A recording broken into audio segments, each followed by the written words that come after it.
crafty friends, it's Jess from jesscrafts.com, and today I have a 10 cards, 1 kit video with the Hero Arts July kit. I'm going to go quickly through what is in the kit, although you can see that online, but the kit is also sold out. So it's no longer available for purchase. This video is primarily to be like an inspiration ideas for people who already own the kit. However, I will be selling my kit at the end of the video, so if you are interested in getting the kit and it's already been sold out, you need to get a chance, stay tuned for the end when I talk about that. So there's the stamp set, handmade papers, they're handmade watercolor papers. There's actually 2 stamp sets, and I kind of like that they broke it up just because it does make it easier to store. And there's dies for almost every image. I think for every image, just not for the sentiments. So lots of dies, lots of stamps, 2 4x6 stamp sets, plus coordinating dies, a Distress Oxide Ink in Ice Spruce, which was the only color of Distress Oxide Ink that I didn't own at the time, so that worked out really serendipitously for me. There is, like I said, the handmade watercolor paper, and then those handmade papers that they're in the shape of a heart, which are from an Etsy shop. And I am going to get started with making some cards. I thought one fun thing to do would be to create a stencil from the die cuts, because I had done this after I filmed a video for one of the other kits where I used the die cuts to create stencils, and I think it worked really well with the last Hero Arts kit, which was all those silhouette images. So not only could you stamp the silhouettes, but you could use the coordinating die cuts to cut silhouette images. But here I'm going to cut the 2 large bunches of flowers and the bottle and the mason jar. I thought that there would be some fun ways to use them, and I wind up using some of the stencil throughout the video. I have a plan for the stencil, but I first need to do some stamping, so I have my Misti tool here. The reason that I wanted to use my Misti as opposed to a stamp block was because these floral images are really large, and so I think there's a greater chance of messing them up when you stamp them. I find that tends to be with large images. However, I am using VersaFine ink, and VersaFine ink often gives a great impression the first time, whereas some dye inks don't, but VersaFine is a pigment ink, so it's a little bit stickier, a little bit thicker. I don't know, it just works better for me, but it doesn't work with Copics, and I'm going to do a fair amount of Copic coloring with this card kit. So I'm stamping one of the large floral bunches and one of the sentiments. I really enjoyed the number of sentiments, and that they were kind of general, so that you could, you could stamp a wishing you a sunny day or something. I forget what it says. I'll find it. But if you said, it says sending sunny greetings, so you could put a happy birthday message on the inside of that. Here I'm using the You Are So Sweet, which is perfect for thank you cards or just, general greetings. And I have embossed that. Now, rather than use black embossing powder, which I feel like generally kind of tends to spread and not stay where you want it and is a little bit harder to control, I used VersaFine ink and clear embossing powder over it so it looks black embossed. You'll of course want to use this anti-static bag before you put the embossing powder down, and make sure your heat gun is hot. So here's where the stencil comes in. I have the stencil and I'm taping it over my flower bunch, and it's going to be able to kind of give a little border around the flower bunch, and the reason I chose to emboss is because the embossing is going to resist the ink. And I'm taking the Distress Oxide Ink in Ice Spruce, and I am inking over that. And it is just kind of like giving that little light touch in that area, and it's just kind of a different way of coloring an image. Now, even though the embossing resisted the Distress ink, it does kind of get on the embossing, and so taking a dry paper towel and wiping it up can be helpful and make the embossed image stand out a little bit more. I wanted to show that if you didn't like the Ice Spruce color, because it's kind of like this grayish, bluish color, like it might not be ideal for flowers, you can totally do this with whatever dye inks you have. Here's a red dye ink from a different Hero Arts kit, and it's from, I believe, last month's kit, and I'm just going to do the same thing and blend some ink over it, so this really works with anything that you have. Of course, your flower stems are going to be the same color as your flowers, but again, it's just a much quicker way of adding color. So I did the same exact thing to this card as I did to the other card, just use a different color of ink, and on this one I used a stitched rectangle die to cut the white border. to cut the white panel, and so it added a little bit of detail, but it's just up to you. I like to mount my card panels on black or colored cardstock often just for a second layer, because I make a lot of clean and simple cards, but that little extra border sometimes just gives it something else. I'm moving on to a different idea. I had seen the Hello Sweet Pea sentiment, and I knew I wanted to do a pretty clean and simple card with that as well, because there is an image of some peas in a pod and that sentiment. So I stamped the sentiment and one of the peas in Copic safe ink, and then I'm going to stamp a pattern of more peas in a pod in the VersaFine. That's just because the VersaFine is going to be faster. It's going to give me a better impression, and so I don't have to use my Misti. I can just use my stamp block and not worry about getting a perfect impression, because I'm only going to color one of the pea pods. And so I'm only going to color one little grouping, so I stamped that one in Copic friendly ink, and the rest could be in VersaFine. Your sentiment could have been in VersaFine too, but I just needed the one in the Copic friendly ink. And so I'm just going to kind of do a top left to bottom right sort of design to bring attention to the sentiment. You could fill the whole card too if that's more appealing to you, but I just wanted to, you know, try something different and kind of look like really just draw your attention to the sentiment.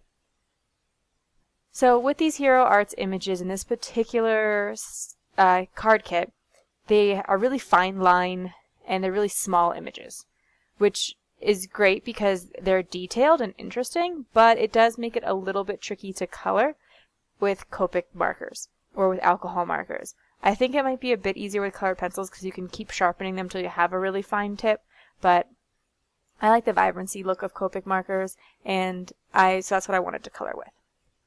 Here, to kind of make things a little bit easier, I colored the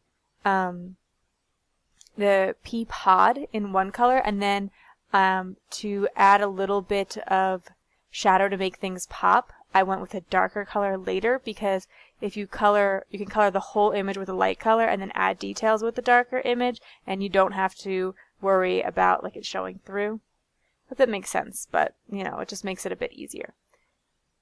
The next idea that I had after finishing that card with a, you know, simple gray mat around it was to stamp some of the glassware on vellum. And I thought, well, you know, give it the look of glass. So I stamped a bunch of mason jars and a bunch of the bottles on some vellum paper, and then I am putting white embossing powder from Hero Arts on top of it. This is a much thicker vellum. It's from Bazzill, and I have found that embossing is a lot easier on a thicker piece of vellum, but also that in this particular case, it didn't really matter because I am only going to be cutting out a small portion of the vellum. So if you have some cheaper vellum that you're trying to use up, or some thinner vellum, this will work perfectly with it. Doesn't really matter. And I'm going to die cut all of the bottles in mason jars, and as you can see, I put some Elizabeth Crafts tape behind it so that it would be sticky. You could use Stick It, any double-sided tape, and if you die cut with double-sided tape already on it, it's going to allow you to stick down vellum without worrying about the adhesive because it's completely covered in adhesive. I'm going to use the mason jar to help me kind of position where my flowers are going to be, because I want my flowers to look like they're sitting in the mason jar. And so I put down the mason jar on top of the stamp, and then kind of moved the stamp around until I got it where I liked it, and then I was able to close the Misti door. So after, you know, removing the vellum mason jar. I hope that that kind of like, it gives you an easier way of doing it. As you can see, I'm speeding through a lot of this really fast because I tried to keep it around 30 minutes, which can be kind of difficult for 10 cards, but I think that you know, not everyone wants to be here forever watching me make cards. So I did color the flowers yellow. I'm not doing any fancy coloring, so I didn't show it, but I did want to show you that if you want to create a little bit of a border piece for your card, like a mat, then you can just use the Copic markers that you were coloring with to color around the edge of a piece of white paper, and then you can get a custom mat that will match perfectly with your project, and you don't have to have a bunch of different colors of cardstock on hand to hope to match whatever it is you're working with, but instead just make your own real quick. You can do it with Copic markers, zigs, colored pencils, distress inks, whatever you're working with in your project. And so I'll probably make a few more of those with different color schemes, but I just wanted to show one example.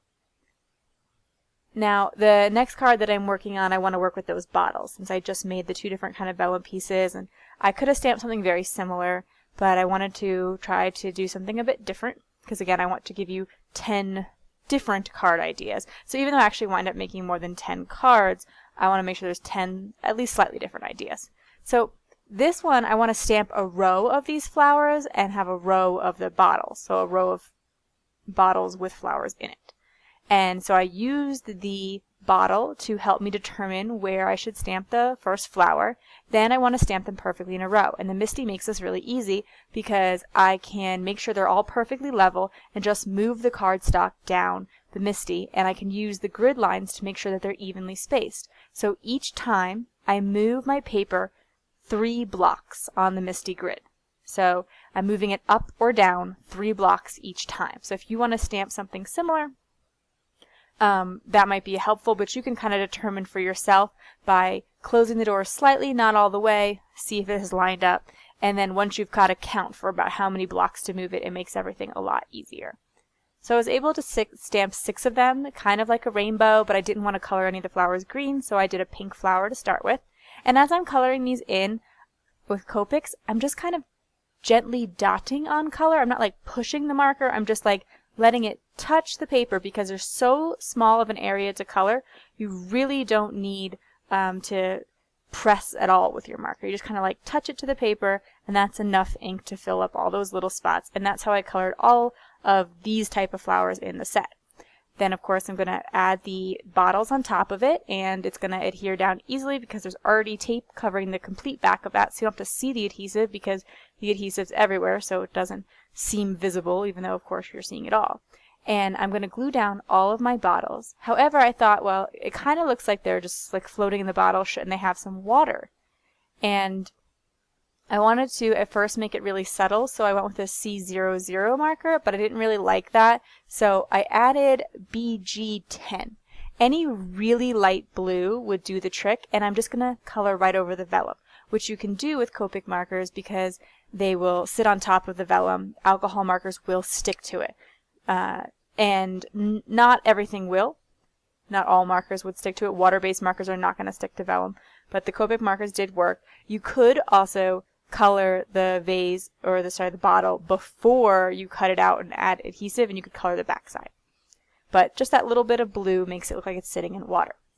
Now, if you've seen my other Hero Arts videos, because I do make a 10 cards 1 kit with most of the past couple months of Hero Arts card kits, I usually like to use this piece of backer paper that your stamps come on.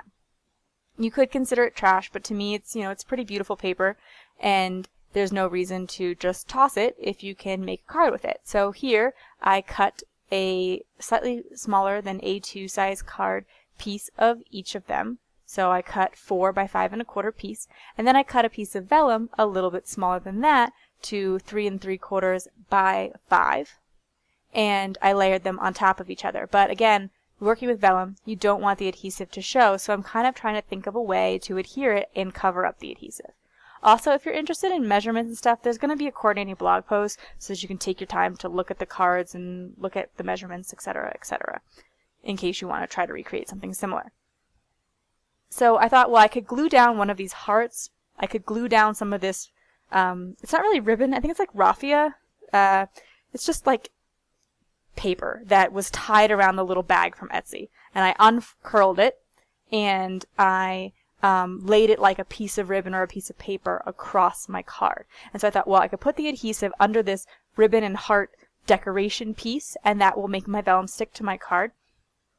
I looked around at the sentiments, thought, well, what sentiment can fit here on the heart? And none of them fit until I cut up the thank you. So again, the thank you got cut in half. It does not ruin it. It just made the thank and the you 2 different pieces and made me stamp them.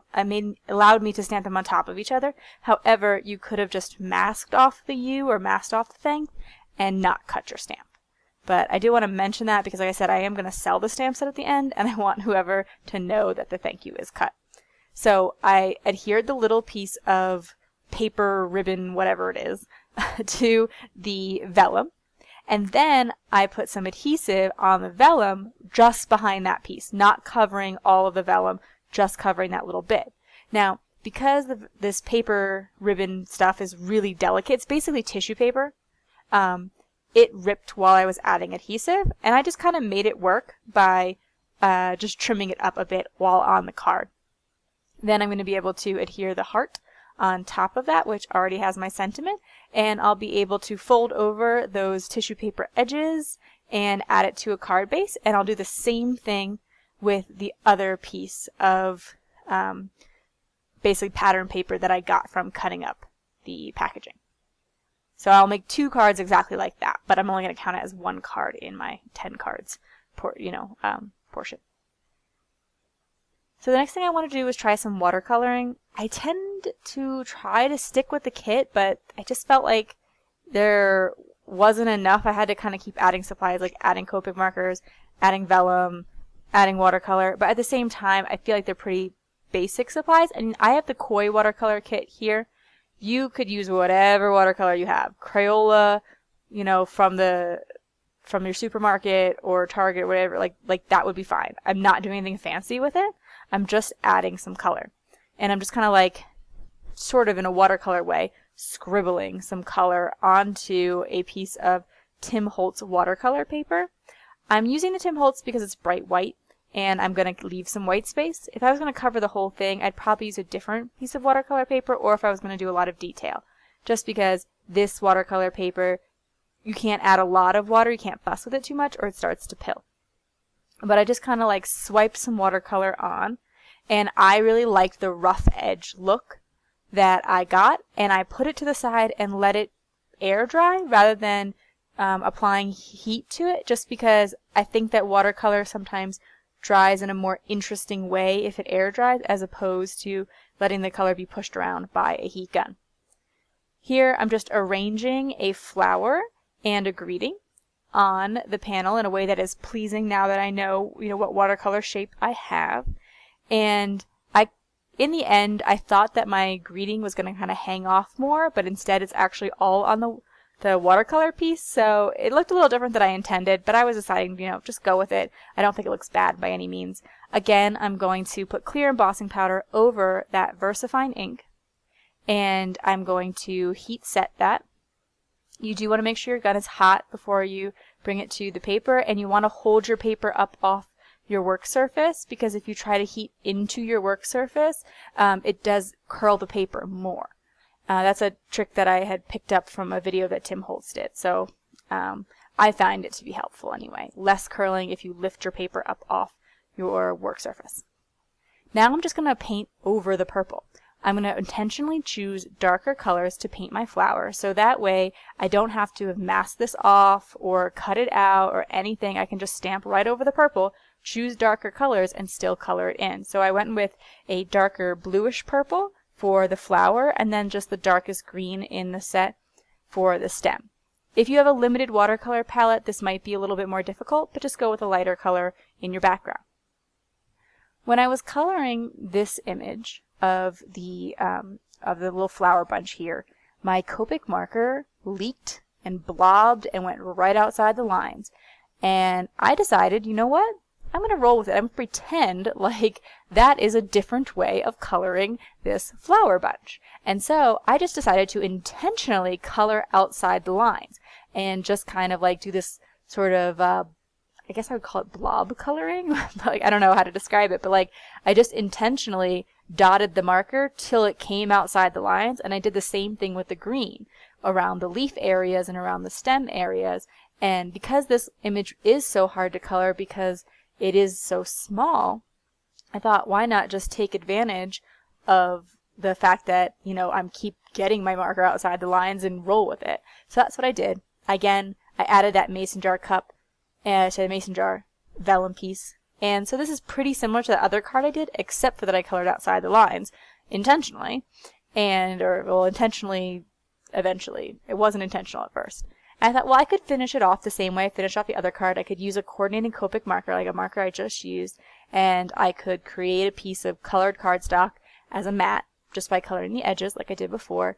But I was like, you know what? I already messed up this card. Let me try something different. Let me do something that I'm not sure is going to look great.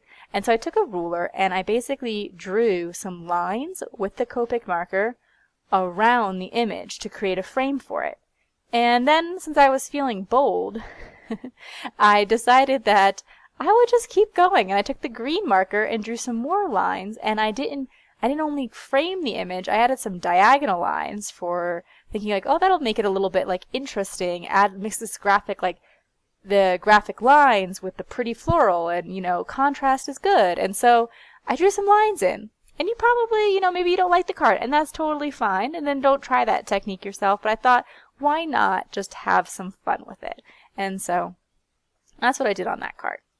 Now, here I'm going to make a little scene with some of the stamps. I do like that the stamps allow you to build upon each other. Like, you can put the flowers in all these different containers. That, you know, the flowers in one set and all the different containers in another set. So I want to take advantage of that, and there's also like a butterfly and a bee that help to create a little bit of a scene. So I took some Post-it tape and I created a mask for the rain boot, and then I'm going to put the flowers in the rain boot. I just thought that was fun and whimsical.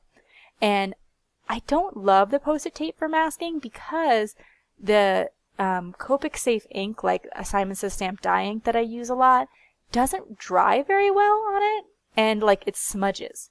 So I prefer Ink-a-Tink-a-Toon masking paper because it dries a little bit easier and I don't have to worry about accidentally smudging ink. And smudging ink becomes a huge problem on this card because I smudge ink several times. Like, I've already turned this card over once when the boot, some of the like blank space in the boot had some ink on it, and so when I pressed it down, it accidentally got ink in the center of the boot where it wasn't supposed to be. And so I turned the card over, turned the piece of cardstock over, and stamped the scene again. And here I'm going to stamp a little butterfly and a little bee, but the bee has some extra space around it, and as you can see, I got a smudge up there by the flower. So I can't turn the cardstock over again because I've already done that once when I got a smudge. And I wound up having to restamp it because I tried my Tombow Mono eraser, but dye ink sinks into the paper so fast it can be really tricky to get it up even with the Tombow eraser. It works great on pigment inks or if you're really quick or there's only a tiny bit, but I just restamped the whole thing, so that's why I didn't show it to you again. I just lined up everything in my Misti, create a little scene, and I'm going to do some more Copic coloring. As mentioned before, some of the images were pretty tricky to color. Like with the butterflies, I started with a light orange color, and then I added some darker oranges and some reds to them so that I didn't have to you know, basically try to avoid the little areas in the butterfly. Like, trying to color it a bunch of different colors would be hard because every area is so small. Whereas if you start with a lighter color and then make some areas darker, it'll look like there's a few colors without having to be too fussy with it. The boot, however, was a larger image, so I was able to do some shading a little bit easier. I tried to make the boot look like it was a little bit like slick, the way that rain boots tend to be. And so I try to create a very clear highlight on it where there's a lighter yellow. So I used 3 different colors of yellow. I think the marker caps were there visible for you, but any 3 colors of yellow or any 3 colors that you can do will work great. But in order to create that high contrast and create that area of clear, like slick light on it, you do want to use a variety of colors instead of just 2. Try to, push out to 3 colors. As I mentioned before, it can be really tricky to color in these tiny little flowers and to even know what part is supposed to be a flower and what part is supposed to be a leaf. And so I kind of just guessed a little bit and I may have colored some leaves orange or colored some flower bits green, who knows, but these are a little bit bigger. So I did even try to do 2 colors. It was a little bit scary and it took a lot of time, and I had to put my head right next to it so I could see it really well, but you can get a little bit shading in those. And then I'm going to round 2 of the bottom corners and then pop it up on some dark gray cardstock to match the dark gray that I put in the top and bottom of the boots. And I just, instead of matting it on all 4 sides, this time I only did 3 sides, and I did the corner rounding just to mix it up a bit. But to me, this particular card kit really called for clean and simple cards. Like, that's just how I was inspired to use it, so I have a lot of white space on these cards. Might not be as much your style, and I did try to throw in some more pops of color and some backgrounds here and there, but ultimately that's how it called to me. So I wanted to use the Distress Oxide ink because Distress Oxide inks are like crazy cool, and I have a couple of videos on my channel using them and doing different things with them. But I found this color a little bit trickier to use. I found that like it was kind of hard to see the oxidized areas, and so I decided to do some ink smooshing just to try something different. And so I pressed some of the Oxide ink onto a piece of plastic, and I spritzed some water, and then I put the piece of paper on top. It is Bristol paper that I put on top, and then I set it aside to dry for a couple minutes so that it would sink into the paper and do something more interesting, because when I was just patting it onto wet Oxide ink, it didn't look very interesting. And so I felt like maybe if I just let it sit for a little bit longer, it'll sink into the paper in a different way, and that worked. So I'm going to give that a shot. When you're ink smooshing with the Oxide inks, put it to the side, let it sit in the ink for a while, and it might turn out a little bit different and give you a different look.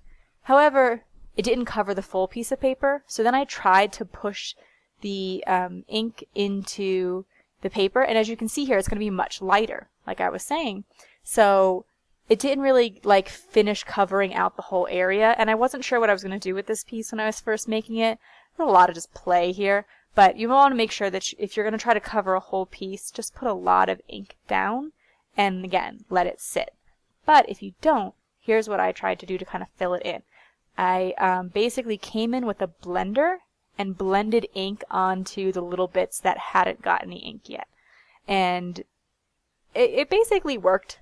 Those areas are a little less interesting. They're a little more plain, but it still gave an overall look, and I thought I could use that as a background if I wanted to.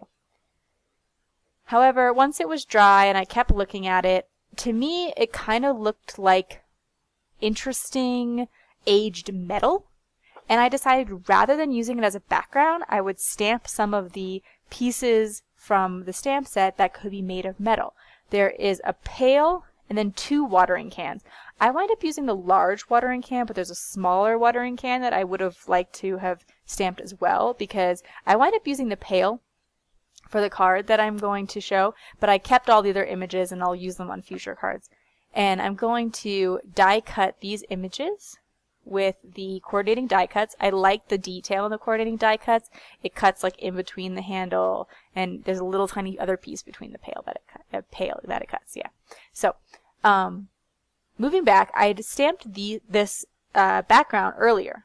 When I was doing the mason jar card, I like put that in my Misti and I stamped a bunch of them thinking, oh, I'll make a bunch of mason jar cards. But I had these images already stamped out, and I thought, well, rather than putting this set of flowers in the mason jar, I bet I could put it in one of these, metal containers that I just made. And so that's what I'm going to wind up doing. But rather than just leaving it clean and simple white background again, because you might be over that by now, I decided to use some Distress Oxide ink and broken china to create the background. And I wanted to show you how you can create a highlight around your image. So rather than masking off that bunch of flowers, which you could do with the die, I'm just going to pull my ink really close to it. And rather than using the big Tim Holtz tool, I'm going to come in with a finger dauber, and that's going to allow me to get much closer to the edge, but still leave this soft white highlight. And you'll want to make sure when you're getting closer to the image that you don't have too much ink on your finger dauber, because you'll be more likely to create spots. That softer blend is easier to achieve with less ink. And I'm going to spritz it with some water to react the Distress Oxide, make the background a little bit more interesting, and then add my piece that I created from the ice spruce. So I tried the watering can. I didn't like it because the spout is facing to the edge of the card and not towards the sentiment, so I thought it might be a little distracting, and I decided to go with the bucket instead. Then I'm going to just trim that piece up, mount it on a card. I still had more of these vellum jars because I kept using those background pieces that I was going to put the vellum jars on for other things, like that card that I just made with the bucket. So I wanted to figure out how else to use my jars, and I kept looking at the bee, and he kind of looked like he was flying out of something. So I thought, well, what about trying to put the bee as if he was flying out of the jar? So here, I'm going to take the same blue Broken China Distress ink, Distress Oxide ink. I'm going to use that stencil that I created way back at the beginning of this video, and I am going to just kind of lay an area of blue underneath the jar so that just gives it a little bit of interest, makes it pop off the card more. Then I'm going to stamp some bees escaping from the jar, and I stamped them in the VersaFine ink because I'm just going to use a random yellow zig marker. I don't have a whole collection of zigs, but I happen to have a yellow one, and so I thought I'll color the bees in the yellow.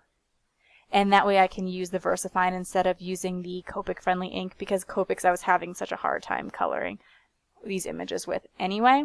And my yellow was like very bright mac and cheesy, so I kind of tried to tone it down with a warm gray, and I used the warm gray to color in their wings as well. Then I made sure that the Distress Oxide ink was dry, and I put the jar over it, and it kind of creates a look of more like a blue jar. It just makes it, I don't know, I think it makes it pop a little bit more off than if I had left it plain. So, that was super fast for 10 cards, but all my 10 cards are done. I'm going to flip through them quickly, but remember, there is going to be a blog post with the information, and you can take your time and slow down a little bit, but again, I don't like to make the videos too long. So, as I mentioned earlier, I am going to sell my kit because I know that it's limited edition. Once it's gone, it's gone, and some people like to get the kit afterwards. So I'm going to sell what's left, except not the Distress Oxide ink. So you will not get the Distress Oxide Ice Spruce ink if you purchase from me. You will, however, get the stencil that I made. I'm going to just send that off too. You're going to get all the dies, all the stamps. You're going to get the little pieces of watercolor paper that were left. The only thing is the large round watercolor paper doesn't fit in the envelope, so I'll have to cut it if you want the large round one. But if you're interested in buying what's left of my kit without the ink, I want to make sure that's clear, I'm going to be selling it for $30, including shipping to the US. So if you're in the US, you're looking to purchase it, $30 with shipping. And that's it for my video today. If you like this video, please give it a thumbs up. If you are interested in more crafting tutorials, including other kit, 10 cards, 1 kit, be sure to subscribe to my channel. And I will leave some links to the Hero Arts kit and other products that I used in the video description below. Thank you so much for watching and putting up with this super fast tutorial, but I hope that it was helpful and inspiring. Have an awesome day.